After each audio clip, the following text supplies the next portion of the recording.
लाभ हानि का एक बेहतरीन प्रश्न है। कोई वस्तु 10% की हानि पर बेची गई, यदि उसे 30% कम में खरीदा जाता तथा 26 रुपए कम में बेचा जाता तो 10% का लाभ होता। वस्तु का क्रय मूल्य ज्ञात कीजिए। देखिए, बहुत ही अच्छा प्रश्न है। यहाँ पे कोई वस्तु अगर खरीदी जा रही है तो मान लीजिए उसको हम 100 रुपए पे खरीदते हैं और उस पे कह रहे हैं कि 10% की हानि होती है, यानी कि 100 का 10% अगर कम करते हैं तो हो जाएगा 90 रुपए।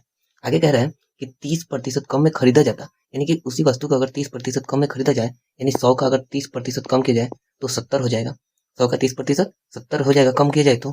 और आगे कह रहा है कि 26 रुपए कम में बेचा जाता तो 10% का लाभ हो जाता। यदि यहाँ पे अगर कोई वस्तु 70 में खरीदा जा रहा है तो उस पर 10% लाभ अगर जोड़ा जाए, यानी कि देखिए 70 का अगर 10 का अगर फ्रैक्शन वैल्यू अगर काटा जाए तो यानी कि 7 रुपए का लाभ होगा। 70 पे 7 रुपए का लाभ, तो 70 में अगर हम लाभ को जोड़ते हैं यानी कि विक्रय मूल्य जो हो जाएगा 77 रुपए का हो जाएगा। तो यहाँ पे देखिए पहले से जो है 90 रुपए विक्रय मूल्य थे, अब वो 77 हो गए, यानी कि कहीं ना कहीं कम हुआ है। और कितना कम है तो 13 रुपए की कमी आई है। और वास्तव में कितना कम है तो है 26 रुपए, यानी कि 13 यूनिट के बराबर 26 यूनिट हो रहा है। तो 1 यूनिट के बराबर कितना होगा, 2 होगा।